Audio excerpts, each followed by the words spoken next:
हर समाज में 20% लोग, एक तो महिला ईर्ष्यालु, दूसरा पुरुष की मनमानी ना हो। अगर महिला ईर्ष्यालु हो गई तो इसका परिणाम क्या होता है, उसकी ईर्ष्या धीरे धीरे नफरत में बदल गई। अगर जिस दिन एक महिला की ईर्ष्या नफरत में बदल गई तो वो पहले फिर झूठा आरोप लगाएगी, फिर झूठा के बाद बदनाम करने की कोशिश। अगर जब ज़्यादा ही नफरत हो गई तो महिलाओं की ईर्ष्या क्या करती, हत्या तक पहुंच जाते हैं। अगर पुरुष उस महिला की गुलामी करते हैं ना तो हत्यारी औरत का साथ जरूर देंगे। अगर एक महिला को ज़्यादा ईर्ष्या होनी चाहिए पर नफरत नहीं होनी चाहिए। अगर जिस दिन नफरत बढ़ गई, एक महिला अगर ईर्ष्या के बाद नफरत की भावना आ गई, नफरत की भावना के बाद वो भड़ास निकाले, ईर्ष्या के बाद तो झूठा बोला जाता, बहुत ज़्यादा झूठा आरोप लगाया जाता, बदनाम किया जाता बहुत कुछ। लेकिन अगर यही चीज़ उसकी नफरत में बढ़ गई ना तो औरत हत्या जरूर करेगी। आसपास के ईर्ष्यालु लोगों को देखना, 1% ईर्ष्या होती है, ठीक है, मन ही मन में लो, बाहर मत निकाल। कुछ किसी ने हमारा बिगाड़ा हो, अगर हमें उससे नफरत हो जाती, थोड़ा ईर्ष्या हो जाए, पर हम चाहते इग्नोर कर जाते। लेकिन कुछ लोगों की ईर्ष्या इतनी ऊपर उठ जाती है कि नफरत का रूप दे। अगर महिला नफरत करना स्टार्ट करेगी ना, वो नफरत किससे होगी, एक महिला की ईर्ष्या और नफरत उसी से होगी जो बहुत सर्वगुण संपन्न हो, जो श्रेष्ठ हो, जो आगे बढ़ रहा हो, जिसकी जीवन में सिर्फ खुशियाँ खुश और जिसकी जय जयकार हो। ये लिखित है समाज में, कोई नारी बुरा मत मानना, ये हमारे हर समाज की कोई महिला की अगर जय जयकार है, कोई महिला बहुत श्रेष्ठ पे अपने बच्चों को अच्छी परवरिश दे रहे और उसके बच्चे भी बहुत तरक्की कर रहे हैं, बड़े सुंदर हैं, समाज में उसकी जय जयकार, इसके बच्चे सर्वगुण संपन्न है और महिला भी सर्वगुण संपन्न है, पति उसका सब कुछ अच्छा है, तो कोई ऐसी महिला होगी जो नफरत करेगी। नफरत करने में अगर उसने अपने नफरत के साथियों को बुला दी ना, नफरत वालों को ढूंढता है, तो एक महिला हत्या तक पहुंच जाए। वही पुरुष किसी इंसान को बदनाम, जिस पुरुष की दूसरा टाइप के लोग ऐसे रहते हैं 20% समाज में, जिस पुरुष का चरित्र खराब हो, उसकी पत्नी भी चरित्रहीन हो और वो क्या कर रहे हैं, चरित्रहीन महिलाओं के साथ दोस्ती है यारी। लेकिन कोई बिना चरित्र, बेदाग चरित्र वाला हो गया ना, सावित्री लगा लो, सीता राधा, बेदाग चरित्र वाले हो ना, गुण हो, जिस नारी में सावित्री के गुण हो, पार्वती, माता लक्ष्मी, सबके गुण हो, माता अन्नपूर्णा, एक ही महिलाओं में होते ना गुण, माता अन्नपूर्णा का, सरस्वती, लक्ष्मी, सीता राधा, माँ पार्वती का, माँ सावित्री का, माँ अन्नपूर्णा का, तो क्या करेगा, पुरुष को ईर्ष्या होती है, पुरुष को ईर्ष्या होती है कि मेरी पत्नी ऐसी नहीं है, चरित्र इसको कैसे मेरे अपने साथी से भी ईर्ष्या, तो क्या करेगा, वो अपना दोस्ती करने की कोशिश करे, लेकिन नाकाम, उसे पता ही हाथ नहीं पड़े, और क्या करता, बदनाम करने की कोशिश करेगा, फिर मनमानी करना उसके साथ गलत, उसको चरित्र पे, फिर क्या करेगा, उसके चरित्र पे दाग लगाने की कोशिश, क्योंकि उसे पता है घर में मेरी बेटी नहीं ऐसी, मेरी माँ नहीं है, मेरी पत्नी नहीं, ये कैसे होगी, तो क्या करेगा, उसके चरित्र पे वही पुरुष दाग लगाएगा। अगर एक महिला निर्दोष है, किसी ने उसके चरित्र पे दाग लगा दिया ना, तो पुरुष चरित्रहीन होता है, वो पुरुष चरित्रहीन होता है, उसकी माता का चरित्र, उसकी पत्नी और बेटियों का चरित्र भी खराब हो जाए। पुरुष चरित्रहीन होता है ना, उस परिवार का सभी लोगों में वो लक्षण पाए जाते हैं, असुर के खानदान में सभी में असुरी प्रवृत्ति होती, तो पुरुष क्या करेगा, उस महिला को पहले छेड़छाड़ मौका ढूंढेगा, वो चीज़ नहीं मिली तो फिर क्या करे, उसके बाद उसको गंदी निगाहों से देखेगा, फिर बात करने की कोशिश। महिला को पता है, महिला में इतनी प्रखर रहती है, वो समझ जाती पुरुष बहन के हिसाब से देख रहा है, दोस्ती के हिसाब से, या कुछ और ही।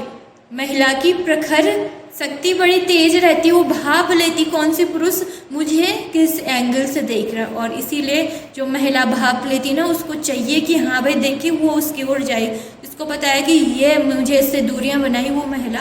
अपने गंतव्य से किनारा, तो पुरुष समझ जाता है, तो पुरुष क्या करेगा, उसे बदनाम करने की, उसे तोड़ने की, उसको घर बर्बाद करने के षड्यंत्र रचेगा। तो ऐसे टाइप से लोगों से सावधान रहना चाहिए, क्योंकि ये लोगों से जितना दूरियां बनाओ उतना अच्छा है। ईर्ष्यालु औरत और जो पुरुष का चरित्र स्वतः ही खराब हो, जो बहुत सारी, क्योंकि ऐसे लोग क्या करते, किसी ऐसे लोगों की वजह से समाज में अंधविश्वास फैलता है, बुराइयां फैलती है। ऐसे लोग क्या करते हैं, अगर इनकी मन की ना, पुरुष की जहाँ पे मन की ना होता ना, वो किसी औरत को बारे में झूठी अफवाह फैलाएगा, बदनाम करेगा, यहाँ तक कि मारने का षड्यंत्र रचेगा, चाहे कोई भी औरत भी ऐसी होती। तो ये भावनाएं ना आके ना, औरतों में ये भावनाएं नहीं आनी चाहिए। एक औरत में थोड़ा बहुत अंश ईर्ष्या का आ गया, पर सीखो, ईर्ष्या आगे किसी से, उससे कुछ सीखो, उसके क्या ऐसे गुण हैं जो उतना सुखी है, उतनी सीखो।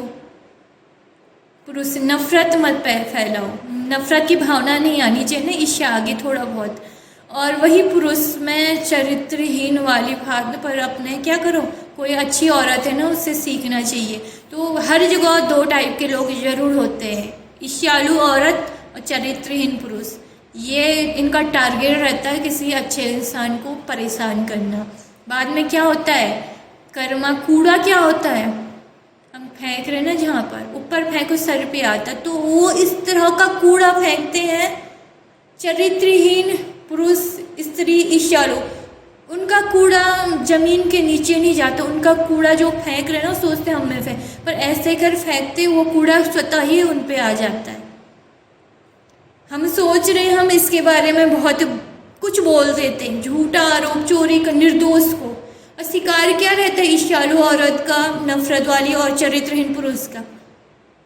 इसका चरित्र साफ हो, जो अपनी धुन में, जिसके बारे में कुछ नहीं सुना हो, बेदाग है अपनी धुन में, परमात्मा के धुन में, तो क्या करेगा, नहीं कूड़ा फेंकने की कोशिश करेगा ना, पर क्या होता है, कूड़ा ऑटोमेटिक साफ सुथरा तो अपने पे हटा देगा। कोई साफ सुथरे वस्त्र पहन रखे, कूड़ा हम पे आ गया तो हम क्या करेंगे, क्या करेंगे हम, नहीं, हमें नहीं है ना, कूड़े से दूर हमने फेंक दिया, अपने घर से सफाई कर रहे हैं हर दिन, तो ऑटोमेटिक क्या हो, क्योंकि कूड़ा फेंकने वाले को, दूसरों पे कूड़ा फेंकने वाले को जमीन पे ना फेंके, ये जो उसे कूड़ा पसंद रहता। कूड़ा अगर पसंद कर लिया तो घर में भी कूड़ा रहेगा, हर दिन फूलों की जगह कूड़ा ही, कूड़े की वर्षा होगी। और जिसके चरित्र पे दाग लगा होगी, एग्जाम्पल मैं देती हूँ, मैं निर्दोष हूँ, परमात्मा की असीम कृपा से सही राह पे जा रही हूँ, निर्दोष हूँ, कुछ दुर्गुण हो सकते हैं, होने भी चाहिए, कुछ थोड़ा बहुत रखने चाहिए अपने पास संभाल के, कुछ काम आ जाते कभी कभार, किसी ने हमें कुछ भी कहीं ना कहीं काम आ जाते ना, पर किसी का नुकसान करने वाली भावना ना, सर्वगुण संपन्न कोई नहीं है, मैं नहीं मानती, मैं किसी ने, मैं निर्दोष हूँ, मैं कुछ नहीं कर रही हूँ, किसी ने मेरे पे झूठा आरोप, मेरे पे चोरी का आरोप लगा दिया, मुझे ये पागल मेंटली का आरोप लगा, कुछ, अब मैं निर्दोष हूँ, मैं हर वक्त भगवान के अपने कार्य पे, तो क्या होगा, क्योंकि मैं हर दिन अपने वो गंदगी को हटा, तो क्या होगा, मेरे पे तो बेदाग बन जाऊँगी। क्यों मैं उसका धन्यवाद करूँगी ना, वो मुझे ज़िंदगी भर के लिए बेदाग बना रहा है, क्योंकि मैं हर दिन सफाई कर रही हूँ खुद की, हर दिन धन्यवाद कर रही हूँ परमात्मा, अपना मन का कूड़ा हर दिन फेंक रही हूँ। घर का कूड़ा जिस दिन जितना फेंकते हो ना, तो मन का कूड़ा भी को फेंको, जैसे आप घर का कूड़ा फेंक रहे हो ना, वैसे मन का कूड़ा भी फेंको। मैं हर दिन अपने मन का कूड़ा, तो क्या होगा, वो इंसान के पास वापस, वो इंसान, मेरा दाग हट जाएगा, क्यों, मेरे अपने भी बहुत होंगे, मेरे पे लगाया दाग हट जाएगा, मेरे पे इल्ज़ाम लगाया हट जाएगा, दोबारा कभी नहीं लगे। लेकिन क्या करेगा, वो इंसान को कूड़ा बहुत पसंद ना, कूड़े की वर्षा उसी पे हो, क्योंकि उसके मन का वो कूड़ा नहीं निकाल रहा, मन का कूड़ा उसके मन में है, घर का कूड़ा उसी के घर में है, और वर्षा हर दिन कूड़े की हो रही, तो क्या होगा, वो इंसान का दाग कभी नहीं हटेगा, वो इंसान का चरित्रहीन। समाज के लोग एक टाइम ऐसे रहते ना, वो जिसे बोलता है ना चरित्रहीन करके, उससे दूर, ऑटोमेटिक ही उस इंसान से दूरियां बना लेगा। ऑटोमेटिकली जब कूड़े की वर्षा होगी ना, लोग उस तरह जाना पसंद नहीं करें, जहाँ पर गंदगी होना, तो पाँव रखना भी बहुत बेकार लगता है। गंदगी जहाँ पे हो ना, जहाँ पे बहुत गंदगी हो, तो क्या होता है, कूड़े की जब वर्षा होती है, जिस इंसान पे स्मेल ऐसी आती है ना, कोई जाना पसंद, तो क्या होता है कि मेरे पे किसी ने आरोप लगाया, मैं निर्दोष हूँ, तो क्या होता है, जिसने आरोप लगाया वो सारे आरोप उस पे चले जाते, कूड़ा, मेरे घर का कूड़ा, मेरे मन का कूड़ा, जितना भी उसने मेरे पे दाग लगाया, वो सारे कूड़ा उस पे जाके मेरे पे फूल की वर्षा, कोई दाग नहीं लगा सकता है, कोई भी नहीं लगा सकता है दाग, और जिसने लगाया उस पे चला, उसका दाग हटेगा नहीं। वो ऐसा दाग लग जाता है ना, वो कभी हटता नहीं है। और मेरा दाग तो हट जाएगा, पूरी ज़िंदगी भर के कोई दाग नहीं लगाएगा, क्योंकि मैंने हर वक्त मन का कूड़ा निकाल के फूलों की वर्षा खुद पे कर रही हूँ। फूलों की वर्षा करो खुद पे, कोई करे ना करे खुद ही करो। तो वो इंसान पे कूड़े की वर्षा, क्योंकि उसने अपना मन का मैं कूड़ा रखा है। तो क्या होता है, ये चीज़ होती है समाज में। अगर मेरी वीडियो पसंद आई तो लाइक शेयर सब्सक्राइब ज़रूर करना।